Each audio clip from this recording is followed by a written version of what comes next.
Kipeälle selälle, kipeälle lannerangalle voi joskus olla tosi haastavaa löytää semmoinen sopiva rentoutusasento. Niin tällainen niin sanottu psoas-asento on hyvä siihen. Tähän ottaa pallea hengitystä rauhallisesti, niin alaselkä pääsee rentoutumaan. Toinen juttu, mitä tässä kannattaa tehdä, on niin sanottu autotraktio. Eli itse tehdä tonne alaselälle vetoa. Varsinkin jos siellä on välilevyongelmaa tai tämmöistä degeneraatiota, niin vetoa alaselälle. Eli kädet tänne voimakkaasti reisien tyveen ja täältä työntää reisiä kauempas. Ai että tuntuu alaselässä hyvälle. Ja sitten pitää tässä ja varovaisesti palauttaa.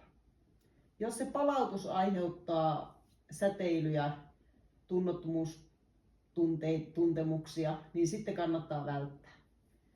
Mutta yleensä tämä on tosi hyvä ja rentouttavan tuntunen. Eli veto tuonne alaselälle.